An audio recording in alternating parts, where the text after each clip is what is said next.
Pues empiezo. ¿Cómo están, gente? Bienvenidos a Más allá del camino a la fama, capítulo 6. Hoy estamos con Dalia Rodríguez. ¿Cómo estás? Hola, muy bien, ¿y tú? Bien, gracias aquí. Gracias por aceptar la invitación. Bueno, para dar la introducción, ¿no? Más o menos, ¿qué es lo que haces tú? Bueno, yo soy Dalia Rodríguez, como ya me presentaste, soy licenciada en psicología clínica y yo me especialicé bueno, estudié neuropsicología y me especialicé en los trastornos del neurodesarrollo. Eso es lo que a grandes rasgos hago. ¿O qué Me, haces? me dedico a la Y psicología. por ejemplo, ¿qué buscabas al hacer el contenido que actualmente subes a redes sociales? Mm, pues hago contenido que a mí en lo particular me gustaría encontrar, sobre todo en TikTok, ya que, bueno, en su momento yo fui una mamá que necesitaba orientación profesional, porque yo tengo una hija, soy madre, y tengo una hija con síndrome de Down.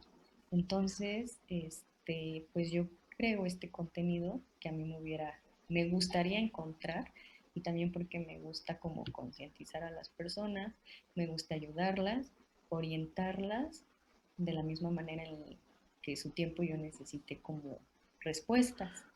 Un contenido que tú alguna vez quisiste tal vez usar, ¿no? Exactamente.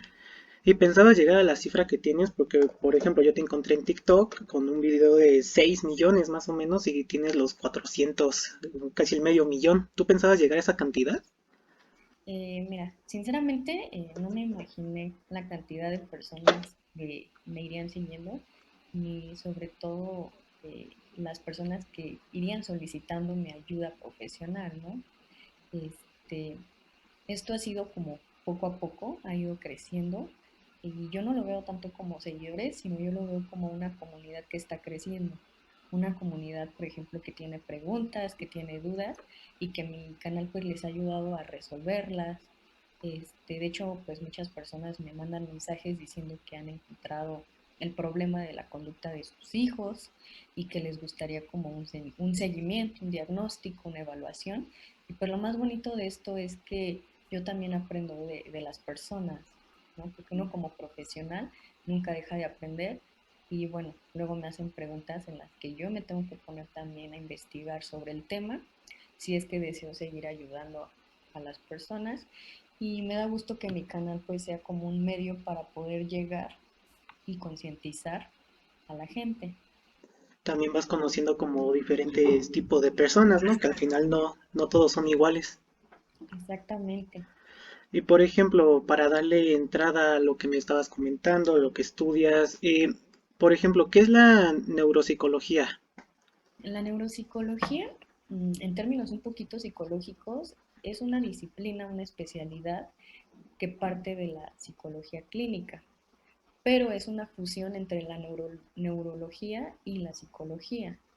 Entonces, esta fusión eh, ayuda y estudia a las personas una lesión cerebral, un daño en su funcionamiento, las estructuras del sistema nervioso, los procesos cognitivos, emocionales, el comportamiento de las personas de manera individual, por ejemplo, como el Alzheimer, la esclerosis múltiple, el Parkinson, los trastornos del desarrollo, como la epilepsia, parálisis cerebral, trastornos por déficit de atención e hiperactividad, este, el trastorno del espectro autista, la dislexia, la discalculia, entre muchísimos trastornos que existen. Engloba todo. Así es, y también estudia como las funciones mentales superiores. Esto es la atención, el aprendizaje, la memoria, el lenguaje, la conciencia, el pensamiento y también pues el razonamiento, así como las funciones ejecutivas. Las funciones ejecutivas es toda esta área del cerebro que se encarga de planificar, organizar y que generalmente niños con déficit de atención tienen como una falla en ese aspecto de las funciones ejecutivas, porque son funciones complejas del cerebro que les ayudan a regularizarse y a poder tranquilizar o controlar su comportamiento.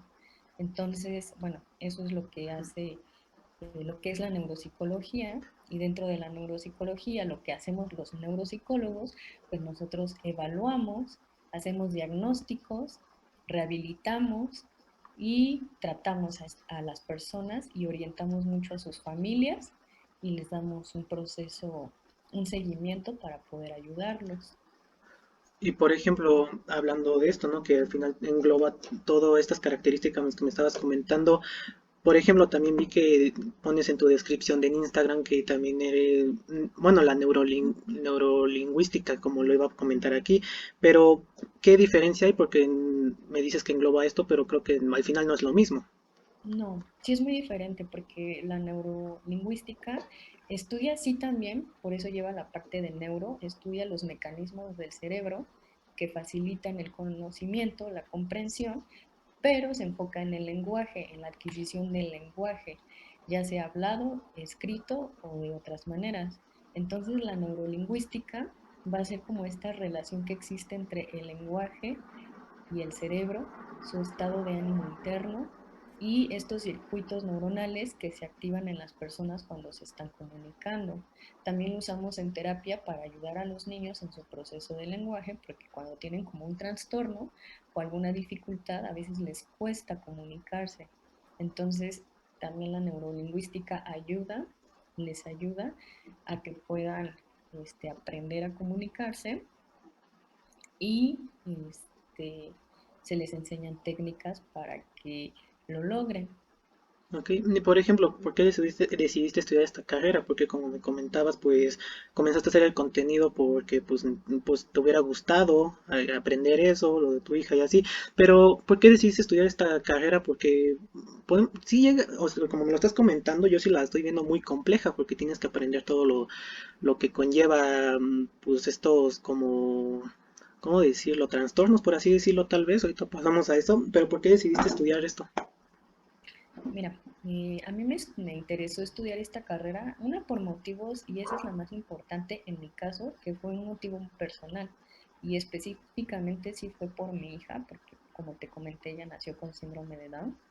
Y yo como madre, pues sí tenía la necesidad de buscar ayuda profesional. Posteriormente, yo quise meterme a estudiar psicología porque yo supe que de esta manera iba a poder ayudar más a mi hija, la iba a poder entender más.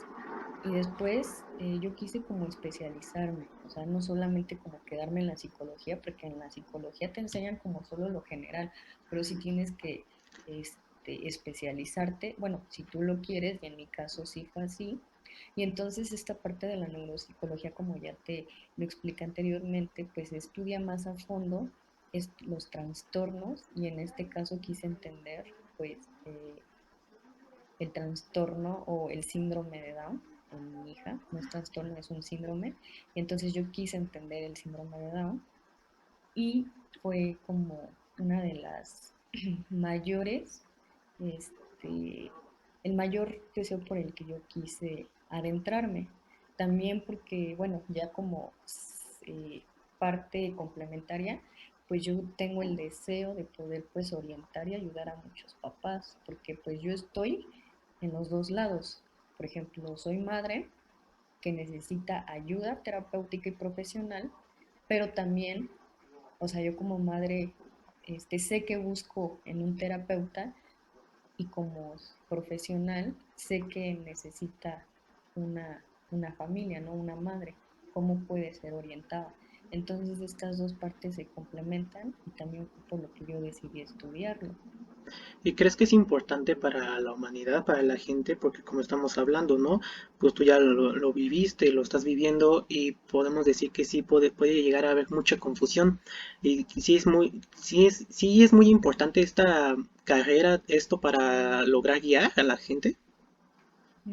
Sí, bueno, en mi opinión, yo creo que sí, porque la psicología ayuda a entender la conducta humana y la neuropsicología es entender a profundidad los trastornos de la conducta humana, ¿no?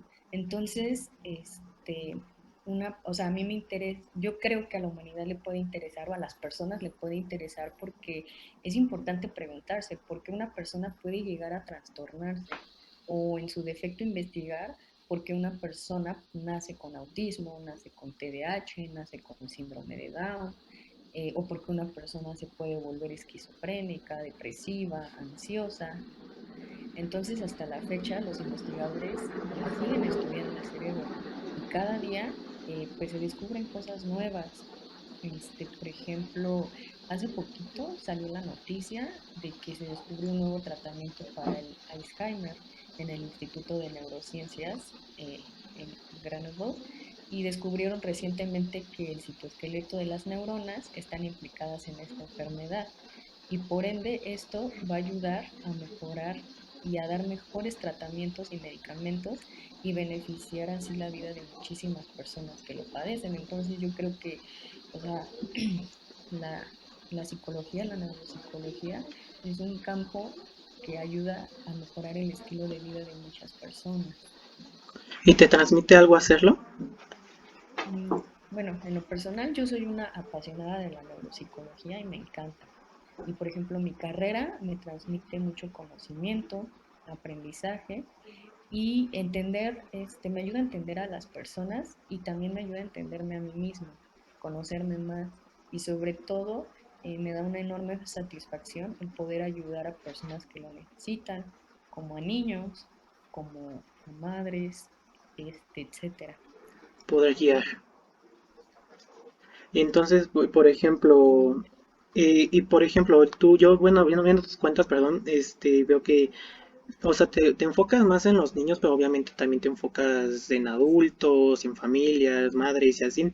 Pero, por ejemplo, hablando un poco de los niños, ¿tú cómo llegas a ver a los niños? O sea, ¿qué tienen de especial ellos? ¿Los ves de una forma tal vez de enseñanza, de cambiar? ¿Cómo los ves? Mira, personalmente creo que veo el reflejo de mi hija en ellos. Eso es algo fundamental. Y hago lo que a mí me gustaría que los profesionales hicieran por mi hija. Entonces, como mi hija todavía es una niña, ella está pequeña todavía, por eso creo que me gusta atender a los niños y también porque, bueno, son especiales, ¿no? Yo los considero como especiales.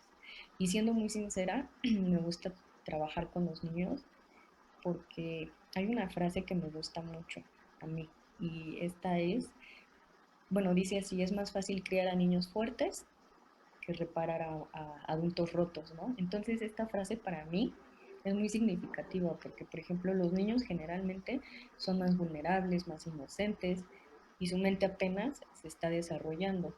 O sea, no traen tantos traumas como nosotros o la gente adulta que traen dolencias. Un adulto es más fácil de poder ayudarlo.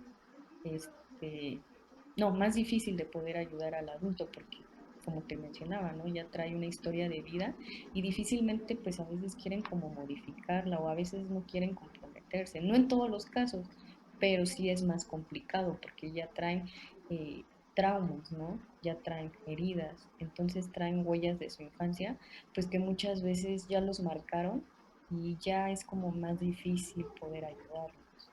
Sí, sí, sí. Yo también, por ejemplo, como me comentas, ¿no? Yo tuve hace unas semanas una entrevista también con una psicóloga que se enfoca en maternidad y me Sí. comentaba eso, que los niños vienen en blanco, que son como una hoja en blanco que llegan sin saber nada. Tú los tienes que al final forjar. Exactamente, totalmente. Entonces, bueno, de los padres son como el principal vínculo en los niños y pues toda la información, todo lo que aprendan, pues ellos lo van a interiorizar.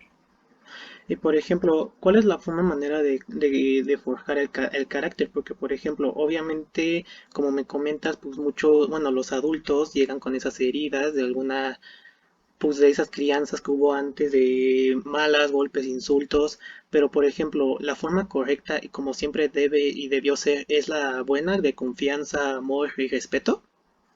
Mira, te voy a platicar un poquito. Desde el momento de que está la concepción o el niño se va formando en el vientre de su mamá, el niño ya cuenta con una carga genética que hereda de sus progenitores, ¿no?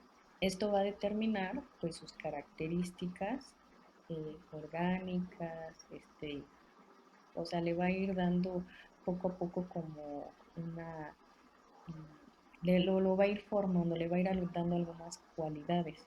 Entonces,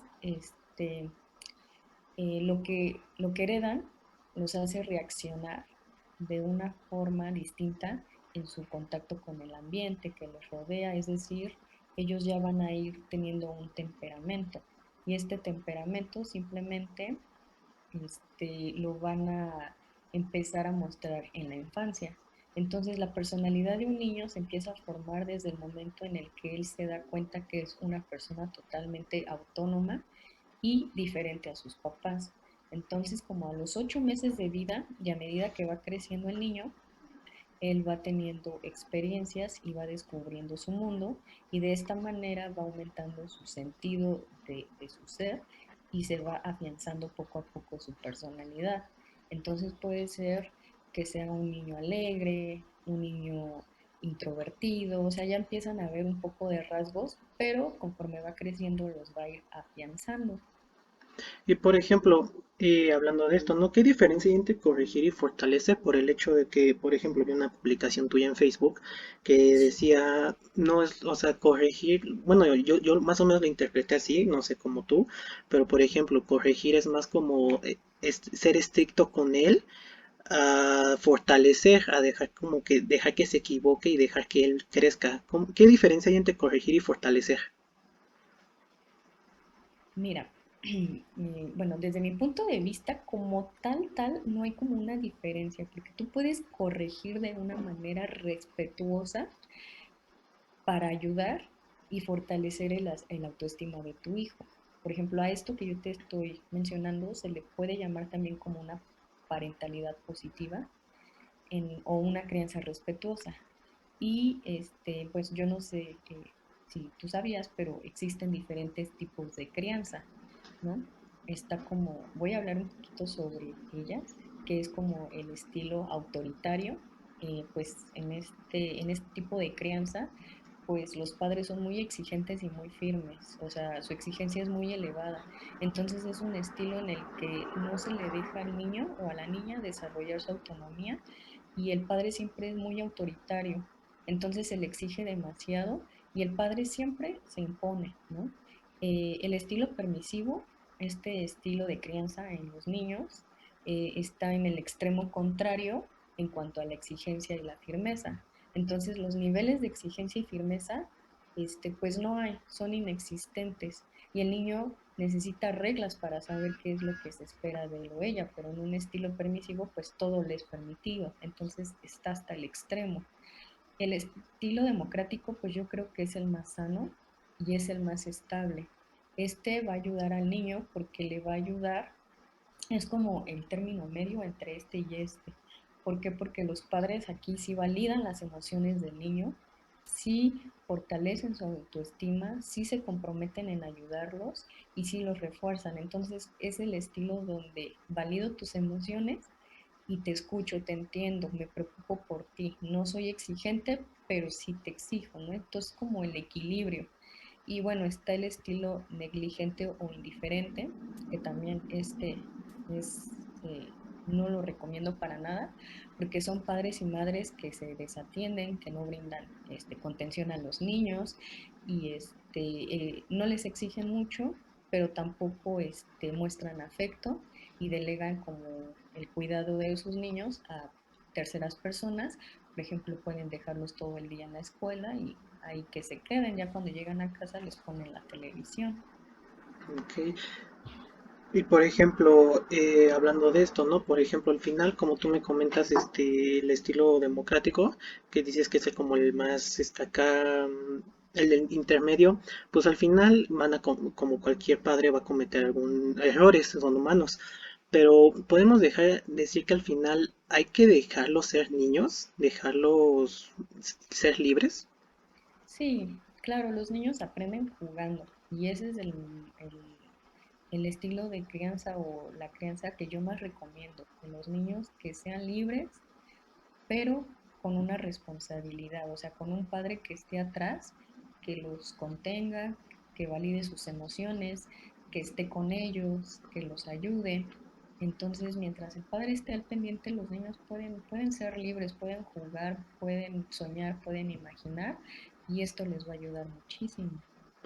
Y hablando de este, por ejemplo, hay que dejar los de niños, pero como me comentas, también está el otro lado extremo. Esta es una pregunta que ahorita pues sí se me hizo curioso hacerla. Se- con este tipo de crianza, ¿se puede dar ansiedad en los niños? O sea, ¿sí existe la ansiedad en los niños? Sí, claro, los niños pueden tener ansiedades de edades muy tempranas y a veces los padres creen que se les va a pasar porque lo ven tímido, lo ven nervioso, pero si llegan a niveles como altos, sí es necesario atenderlos porque esto va a interferir con la vida del niño y al final al quien le va a afectar es al niño, ¿no? Entonces, sí hay eventos en la vida de un niño que le pueden causar estrés y ansiedad.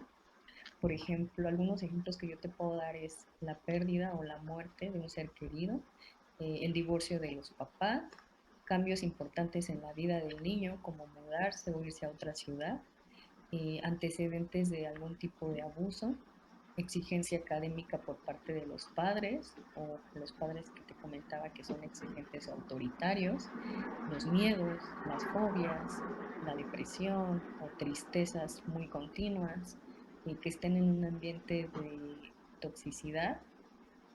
Entonces todo esto va a afectar mucho su estado emocional y también la ansiedad no se va a eliminar. O sea, hay que enseñarle a un niño que la ansiedad no se elimina, sino se enseña a manejar.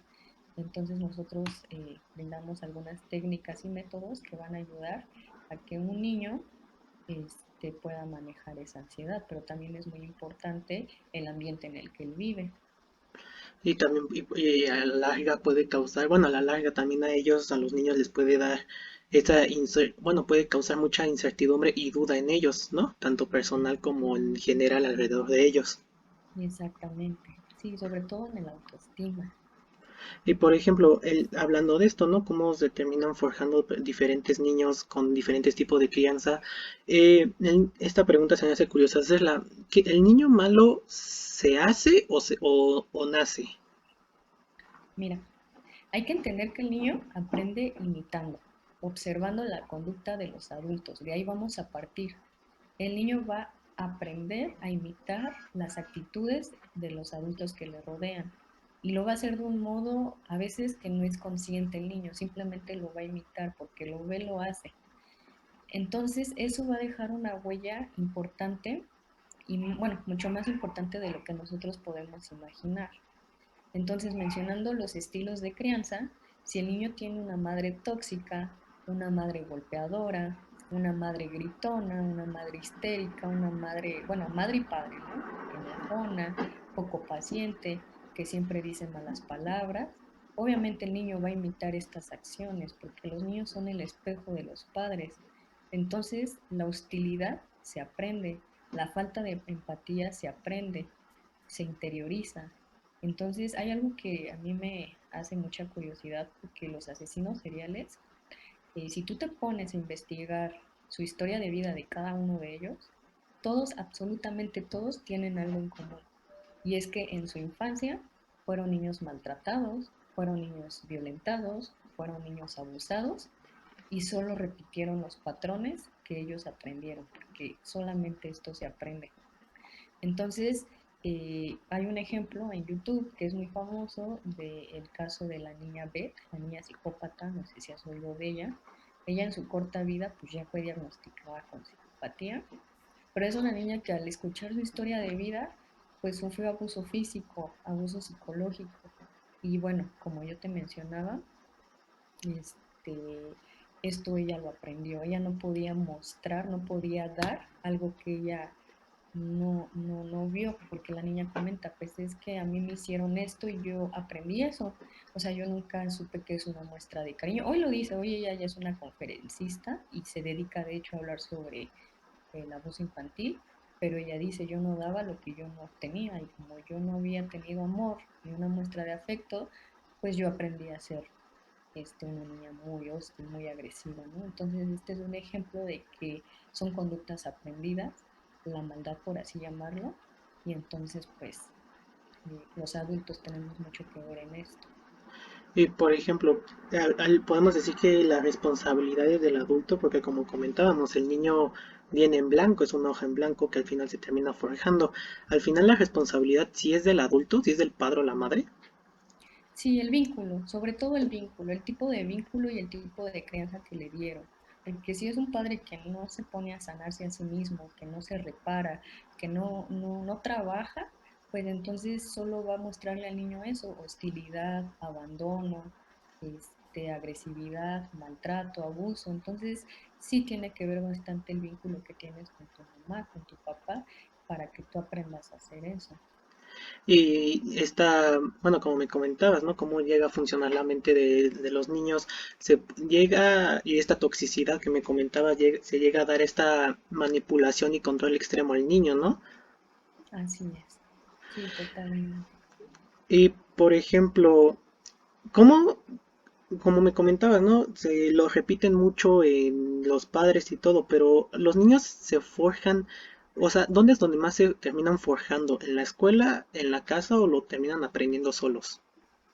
No, en la casa. O sea, sí tiene que ver mucho el ambiente escolar o el ambiente cual sea, pero las mayores actitudes, y como repito, el niño termina aprendiendo por imitación.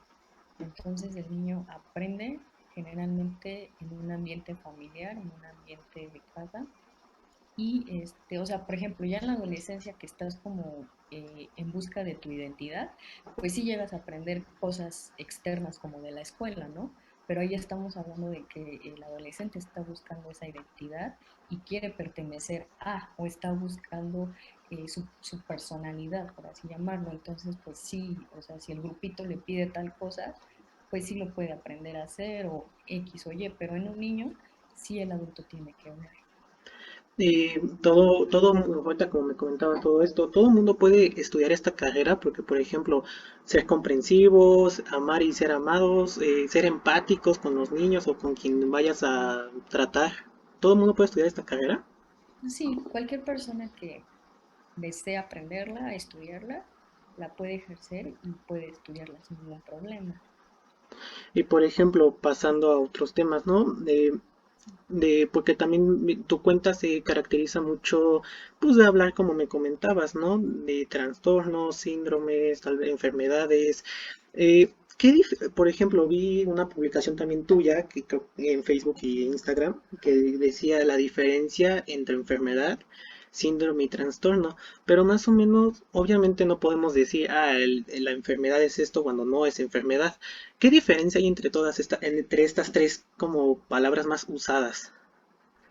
Bueno, la enfermedad es considerada como cualquier estado donde haya como un deterioro de la salud. Tiene que haber un deterioro de la salud en el organismo. Y todas las enfermedades implican un debilitamiento del sistema de defensa, ¿no? Del organismo, o de aquellas que pueden regular el medio interno, incluso cuando pues la causa se desconoce. Entonces casi siempre se puede explicar una enfermedad en términos fisiológicos o mentales que esto pues altea.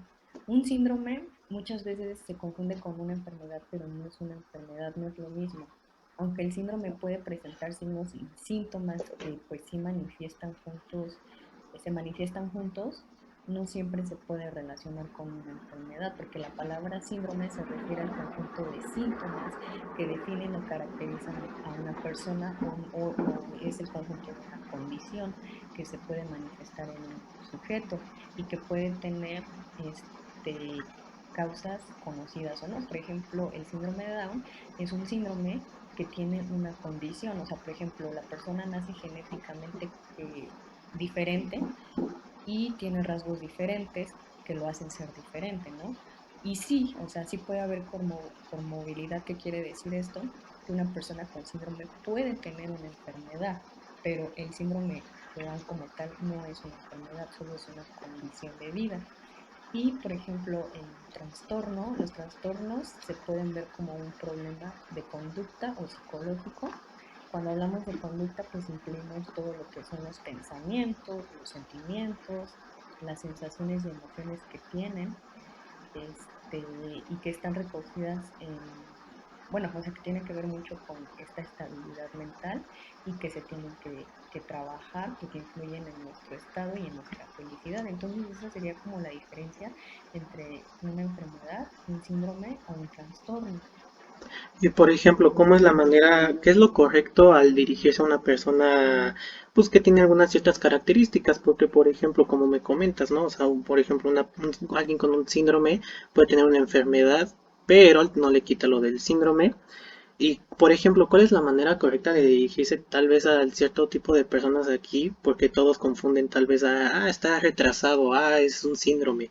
¿Cuál es la manera correcta de dirigirse? La manera correcta de dirigirse simplemente es por su nombre.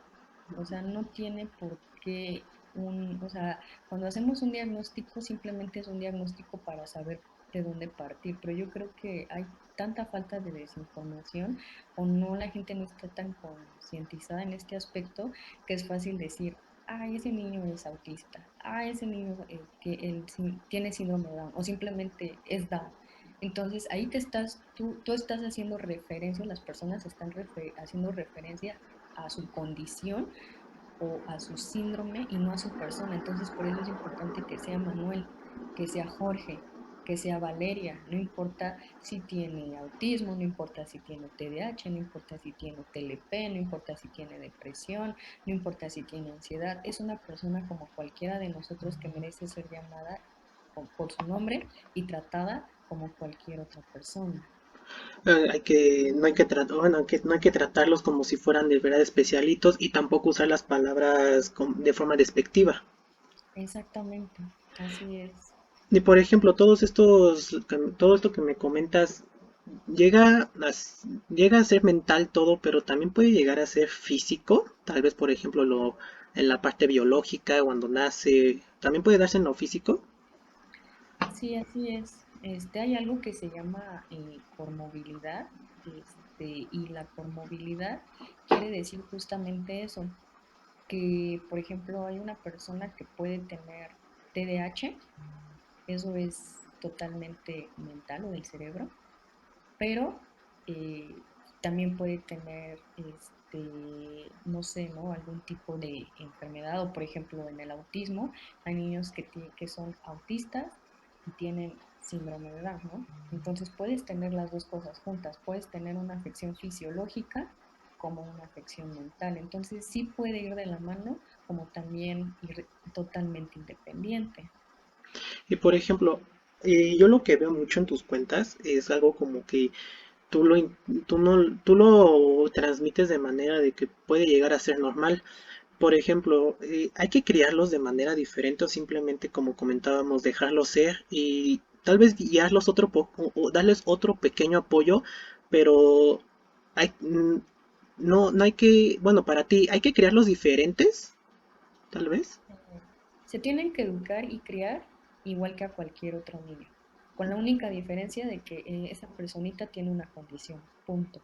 Entonces no es como que lo tengan que ver, porque mucha gente lo ve, tiene parálisis. No, simplemente es una persona que tiene esta discapacidad o esta condición, pero tú tienes que educar a un niño o sea, con autismo como si educaras a cualquier niño, nada más con algunas especificaciones diferentes, ¿no? O sea, de una manera diferente en el aprendizaje, diferente en su conducta, diferente en ciertos rasgos, pero no deja de ser un niño, no deja de ser tu hijo, no deja de ser tu primo. Entonces, por ejemplo, educar a niños con alguna condición o necesidades especiales, pues obviamente no es una tarea fácil.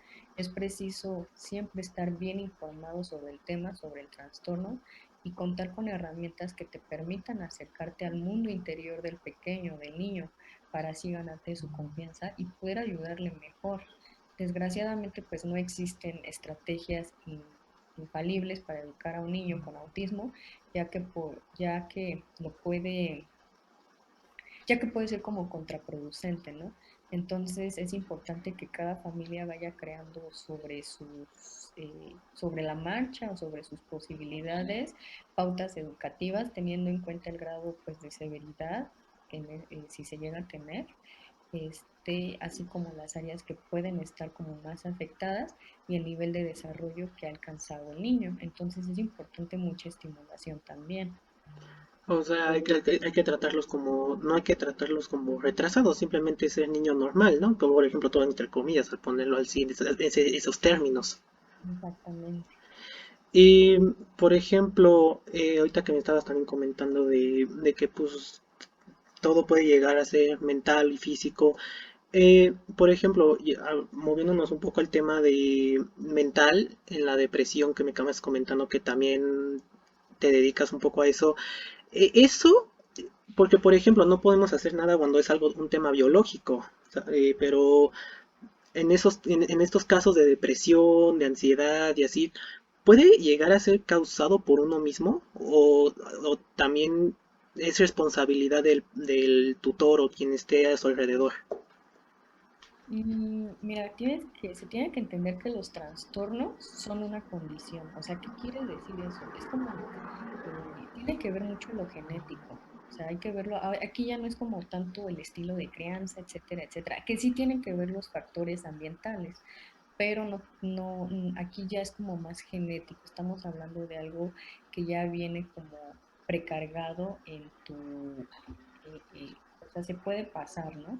Entonces, por ejemplo, la depresión, es un estado de ánimo que la persona no dice, ay, hoy yo quiero sentirme triste, ay, hoy yo quiero estar, no quiero tener ganas de vivir, no, o sea, es un estado en el que la persona poco a poco se va adentrando y o sea, cuando menos se da cuenta, esa persona ya, se siente, o sea, ya no le encuentra ni siquiera el sentido a la vida, porque hay diferentes tipos de depresión. Entonces, no es lo mismo una tristeza que una depresión, porque la tristeza es pasajera. O sea, las emociones son buenas porque eso nos ayuda a nosotros en nuestro día a día, pero cuando entras en una depresión, aquí sí tuvo que ver un factor biológico, genético. Es como más o menos la diabetes, o sea, una persona que su familia es diabética y algo detonó que esa persona se volviera diabética, ¿no?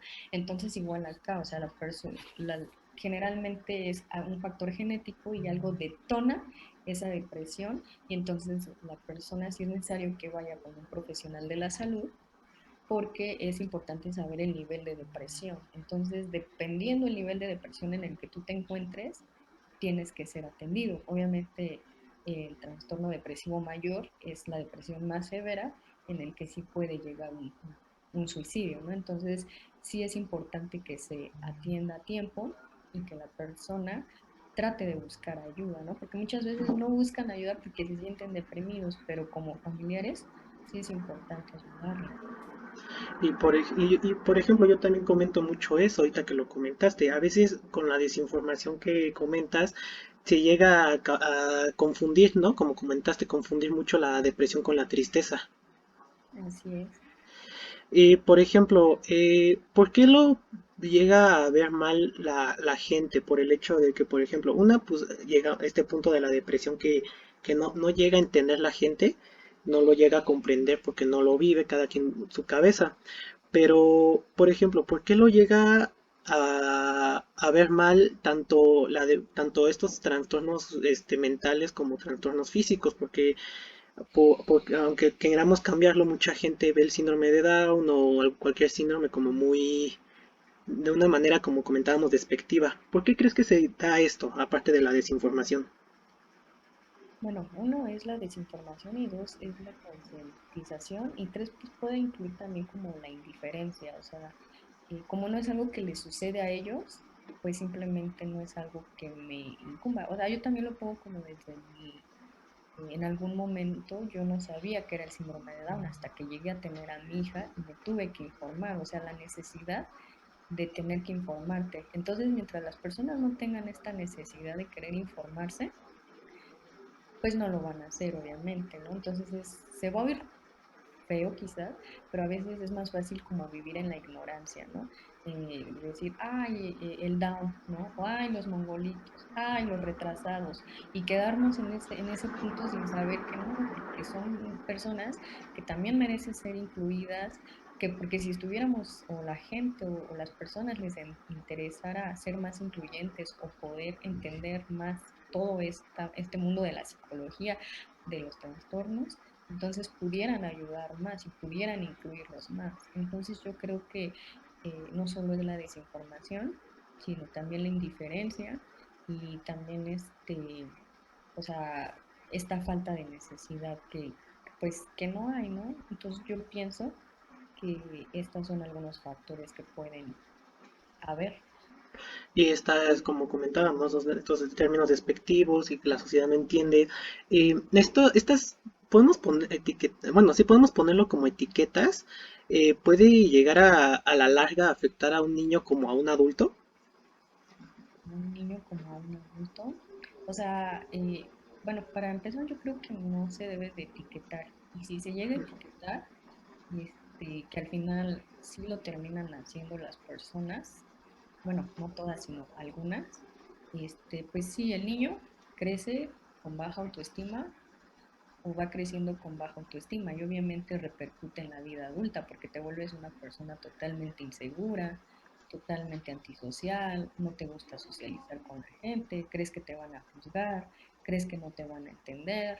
Entonces sí afecta tu vida adulta. Por ejemplo, te doy el caso de Pablo Pineda, que es un chico con síndrome de Down que hoy en día ya es cineasta y estudió un posgrado, tiene una licenciatura. Y este chico dice, el problema no es mi síndrome, el problema no es lo que yo tengo, el problema a mí, yo solo me acuerdo de que tengo síndrome cuando la gente me lo hace ver. Entonces, imagínate ellos cómo nos visualizan a nosotros, ¿no? Como los que los vemos de esa manera. Entonces, este chico dice, o sea, yo me he enamorado muchísimas veces de una persona, este, típica, bueno, acá se les dice típicos en psicología, de una persona normal. Yo me he fijado en muchas chicas y me han rechazado porque pues tengo síndrome de Down. Entonces ahí es cuando yo me acuerdo que lo tengo y obviamente me afecta bastante en mi autoestima, pero tengo unos padres que están atrás de mí, unos padres que confortan, que me ayudan, que me entienden, que me contienen y obviamente no dejo que esto me deprima, no dejo que esto me ponga triste, pero o sea, él nada más lo hace como a modo de reflexión. Y, por ejemplo, para hablar de estos temas, ¿no? Que, por ejemplo, ¿cómo decirlo? La salud mental y el equilibrio emocional, como lo vi también en tus publicaciones, es necesario para llegar tanto a amarte como a amar a alguien como, por ejemplo, ajá, a cualquier persona en general. Sí, y es bastante importante tener o sea, sí, sí es importante porque tiene que ver esto mucho con la crianza, tiene que ver mucho esto como lo que te comentaba, los estilos de crianza, porque por ejemplo, no sé si tú sabías, pero existen heridas de la infancia. Entonces estas heridas no nos permiten a nosotros poder poder amar a las personas como las personas lo merecen porque traemos arrastrando heridas emocionales y entonces nos volvemos lo que hicieron de nosotros. Entonces sí es importante, si quieres tener bueno, en consulta, una de las primeras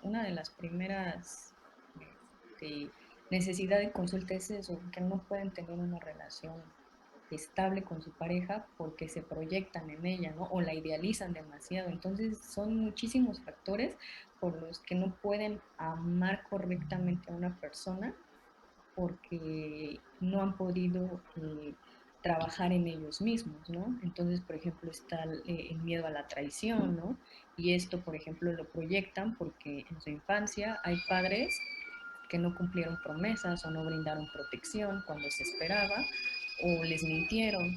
Entonces, estas personas se sintieron como eh, traicionadas y cuando tienen una relación, pues tienen desconfianza, tienen baja autoestima y necesidad de ejercer el control sobre otras personas. Entonces, para sanar estas heridas, tienen que trabajar esa persona, fortalecer su tolerancia, su paciencia y aprender a estar solo, ¿no? Por ejemplo, también está la herida del miedo al rechazo y esto se origina también en la infancia porque el papá lo despreciaba, continuamente le decía, o sea, no le mostraba cariño, no le mostraba afecto. Entonces, esto, el niño lo interiorizó y entonces el niño tiene continuo, bueno,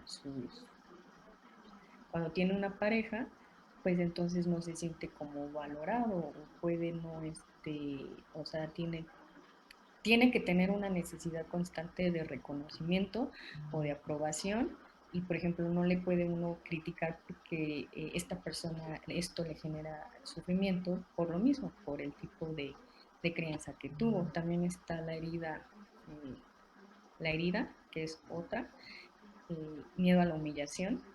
Y en este miedo a la humillación, la persona es criticada por su papá, es desaprobada por su papá o su mamá obviamente también. Y entonces esta persona también crece con mucha inseguridad, ¿no?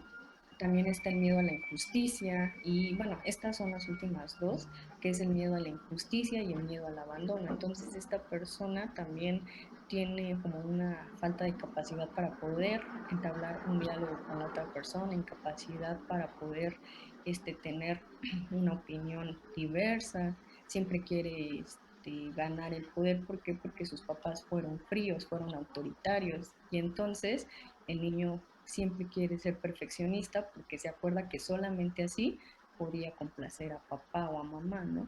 Y el miedo al abandono, pues obviamente es esta herida cuando mamá o papá casi nunca estaban y entonces el niño o la persona se vuelve codependiente en una relación y siempre como le da miedo sentirse solo, como le da miedo sentirse rechazado, entonces obviamente este, es muy complaciente con las personas, ¿no? Y sobre todo con su pareja.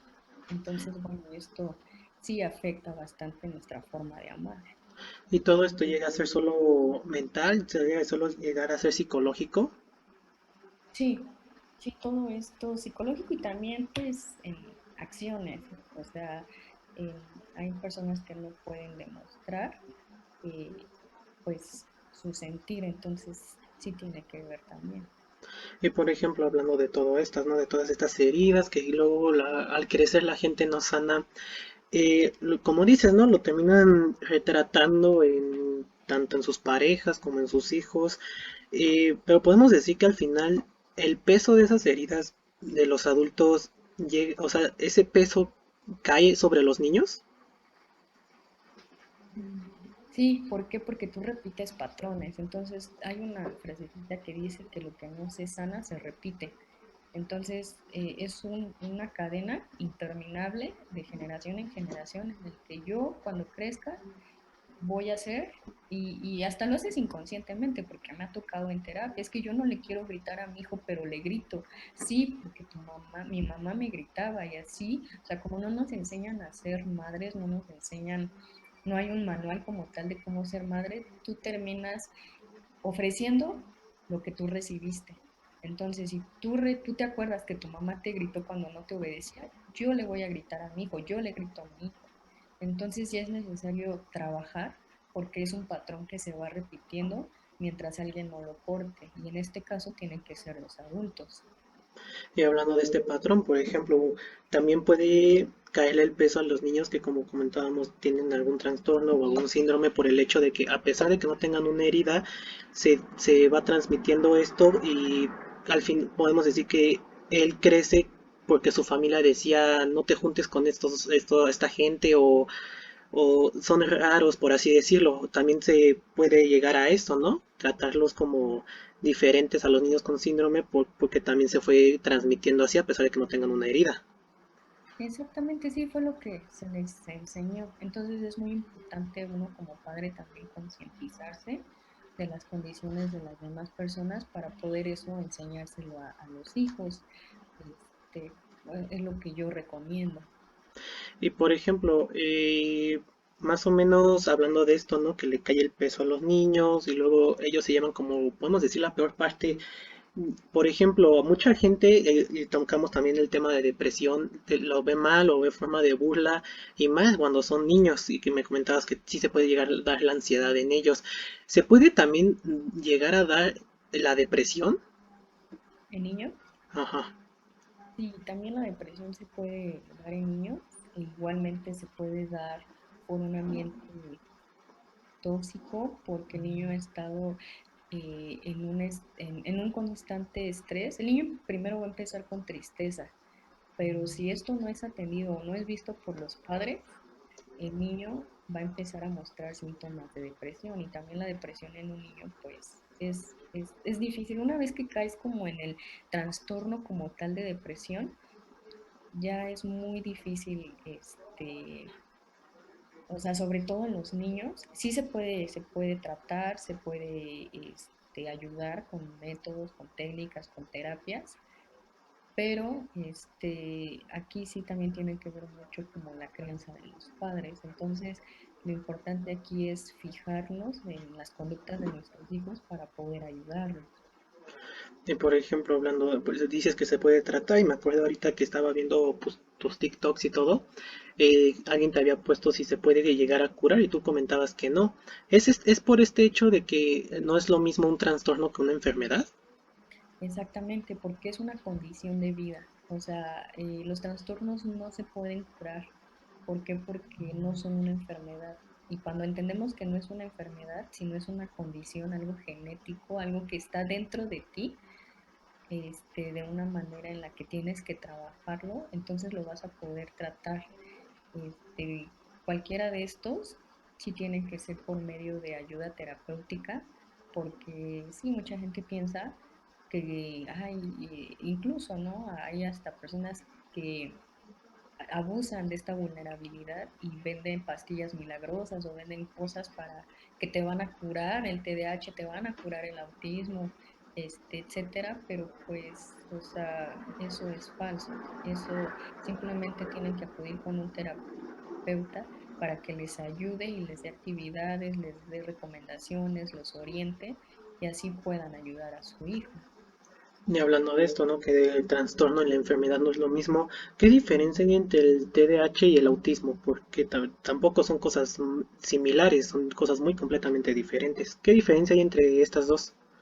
Muy bien, mira, el TDAH por sus siglas en inglés, que es ADHD, en español sería trastorno de déficit de atención e hiperactividad. El TDAH es una condición a nivel del neurodesarrollo que va a dificultar que los niños se concentren, pongan atención y puedan controlar su impulsividad, mientras que el autismo es una gama de condiciones del desarrollo neurológico que causan problemas con las habilidades sociales, perdón, la comunicación y el pensamiento.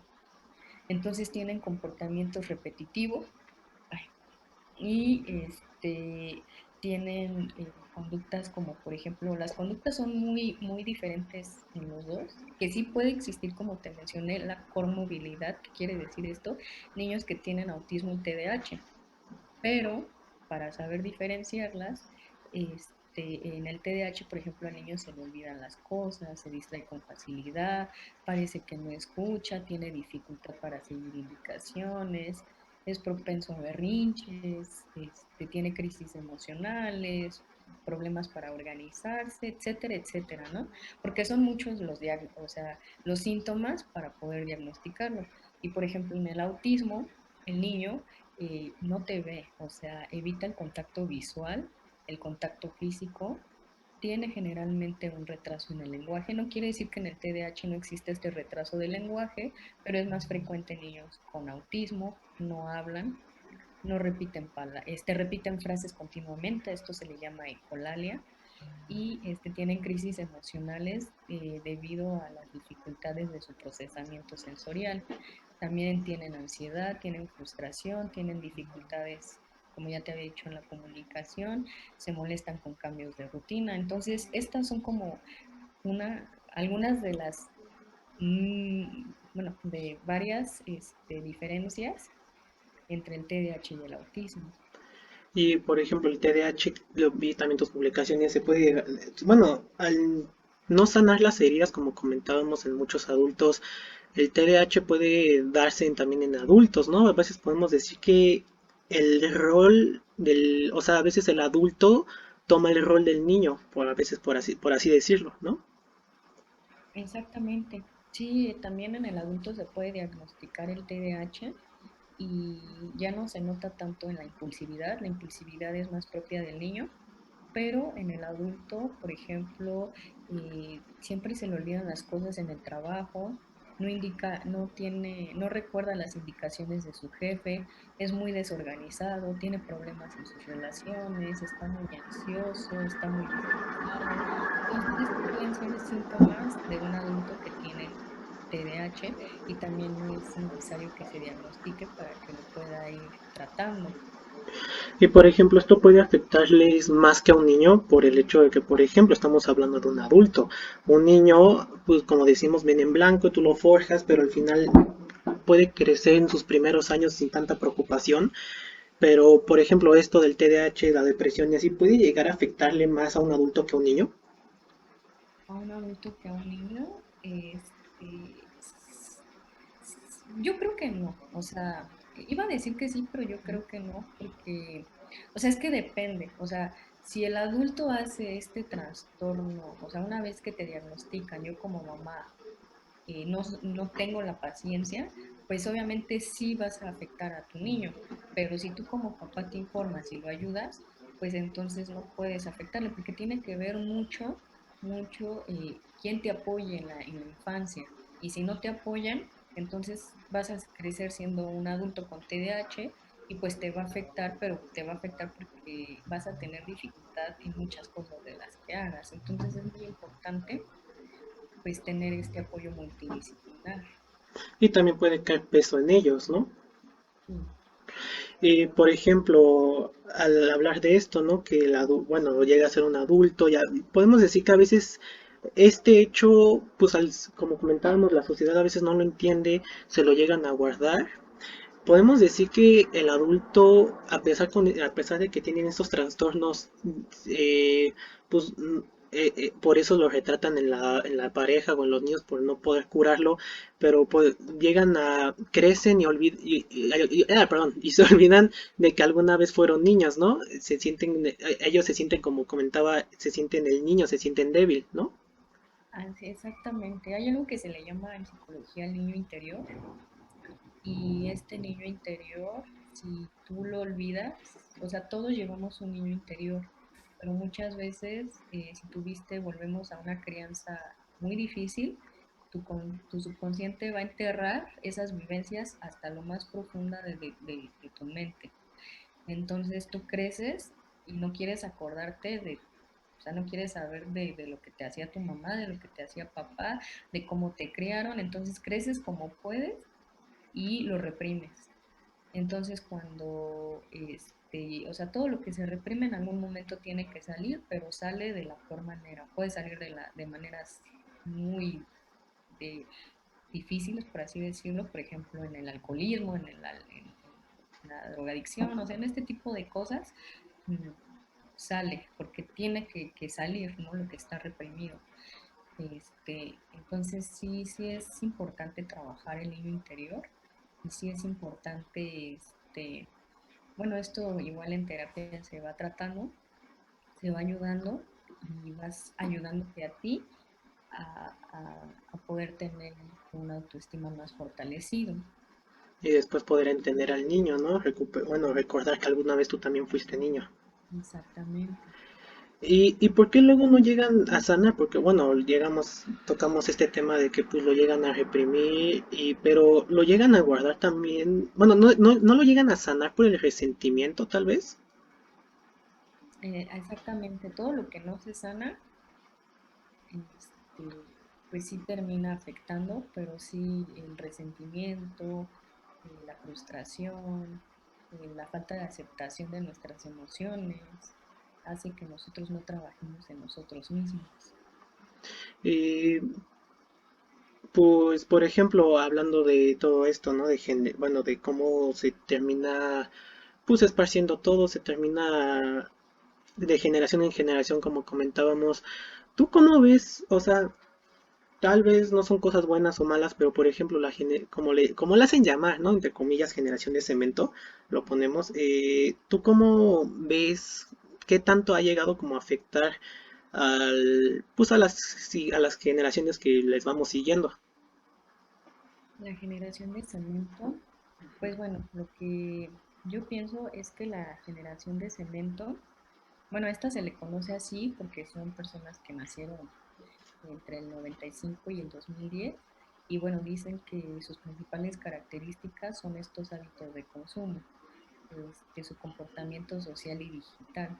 Entonces, pues yo recomiendo que estos chicos, bueno, o sea, es que cada generación es diferente y nace en un contexto diferente.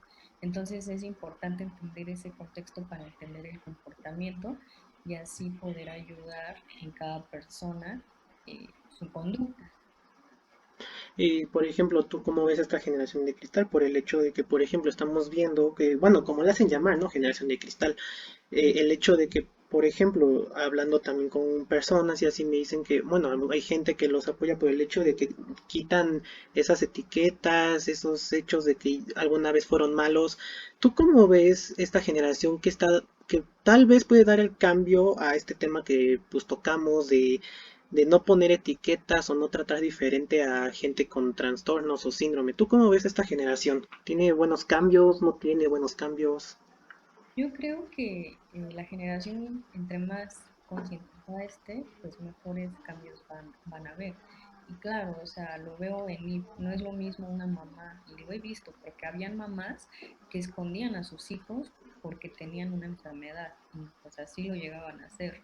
Y yo soy una mamá que no, que yo trato de concientizar a las personas porque los tenemos que incluir y tenemos que verlos como un niño más en la sociedad.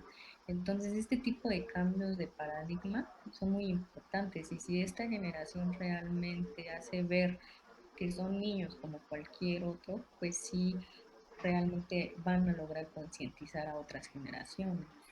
Solo son personas, una persona más. Ujú. Sí, así es. Ya para ir tocando los últimos temas, por ejemplo, también veo mucho que tocas el tema de la maternidad por el hecho de que tú ya viviste eso, ¿no? Necesitabas información, necesitabas orientación en estos temas que pueden llegar a ser muy complicados. Para ti, ¿qué significa ser madre? Pero no para ti, porque obviamente no podemos generalizar a todas las madres, pero para ti, ¿qué significa ser madre? Para mí, bueno, a mí me encanta ser mamá, yo soy feliz con mi hija y pues para mí ella vino a enseñar cosas, sobre todo vino a enseñarme paciencia, enseñarme a ser más amorosa, más entregada. Entonces yo lo disfruto muchísimo y realmente a mí me encanta ser madre. Y por ejemplo, se me hace curioso preguntar esto por el hecho de que, pues, te digo, ¿no? Yo para hacer una entrevista así, investigo todo y así, estaba viendo que en una publicación de Facebook pusiste una lista de los shocks que puede causar una maternidad, bueno, ser madre, el estar en la maternidad. Pero, por ejemplo, ¿por qué se pueden dar estos shocks, tal vez, esta culpa, por así decirlo, tal vez? Pues son varios factores, pero sobre todo es porque cuando tú vas a ser mamá, sí es un cambio en tu vida tener un hijo. Entonces a veces muchas mamitas no estamos, no están preparadas para este cambio de vida, que sí suele ser drástico porque incluye tu cuerpo, incluye tu forma de pensar, incluye tu organización.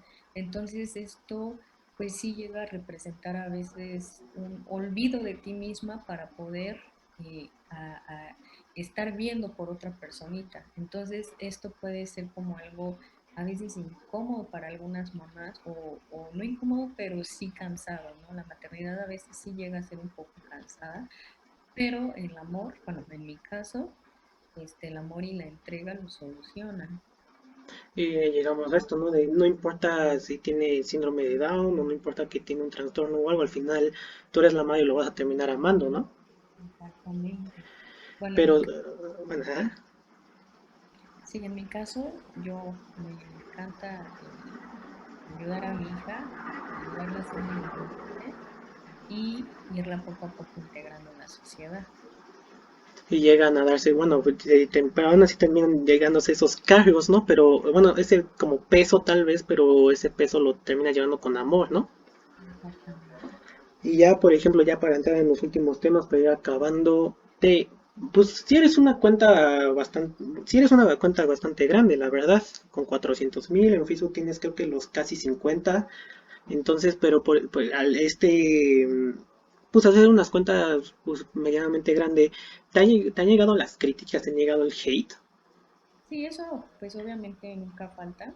Siempre han habido personas que piensan totalmente diferente y yo creo que es muy respetable porque cada quien tiene una opinión diferente. Este, yo, bueno, no es que me ponga a contestarles, simplemente respeto su forma de, de opinar y creo que cada persona es libre de expresarse. A veces hay algunos que sí son bastante agresivos, pero a ese tipo de personas pues creo que no hay que tomarles importancia, porque bueno, al menos yo personalmente no las conozco, entonces no pueden generar como algo en mí porque no me voy a tomar en serio el comentario de alguien que yo no conozco, ¿no? Entonces, bueno, es simplemente saber lidiar con este tipo de situaciones que pasan, porque pues obviamente así como tienes gente que te apoya, hay gente que siempre le encuentra como el arrocito negro y entonces hay que saber lidiar con esto. Pero no te ha llegado a afectar entonces. No, no, para nada.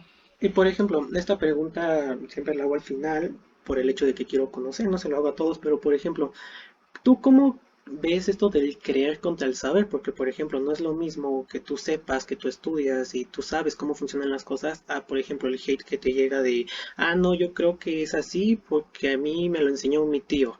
¿Tú qué opinas de esto del creer contra el saber? Pues yo creo que, bueno, yo pienso que cada persona es como libre y cada quien va a hablar desde su propia historia de vida.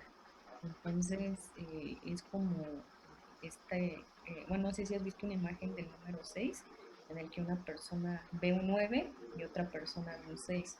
Depende de dónde lo veas, o esta pregunta de cómo ves el vaso, si medio lleno o medio vacío. O sea, cada persona va a tener un punto de vista diferente, ¿no? Entonces, sí tiene que ver mucho de lo que tú estás, de lo que sí sabes y crees, tienen que ver las dos cosas para poder dar tu punto de vista. Y pues no llegar a embarrarlo, como comentábamos hace un rato, ¿no? No embarrárselo al niño o a la pareja con la que estás. Exactamente. Y ya para ir terminando, ¿darías consejos? Ah, bueno, porque por ejemplo, como al inicio, pues tú me comentaste que tú hiciste esta cuenta por el hecho de que a ti te hubiera gustado. ¿Tú darías algún consejo a pues, todas estas madres o padres que están pasando por la misma situación?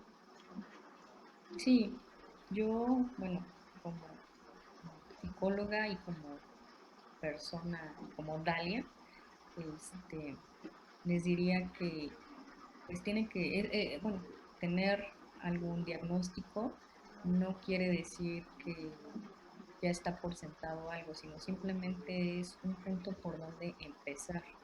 Entonces no hay que, uno, etiquetar a las personas y dos, simplemente concentrarnos en las virtudes de las personas y de ahí empezar a trabajar. Entonces yo siempre le digo a los papás que se fijen en los puntos fuertes de sus hijos y los fortalezcan para que así logren seres totalmente independientes y autónomos. Llegarlos a criar de la manera como se debe, ¿no? Exactamente.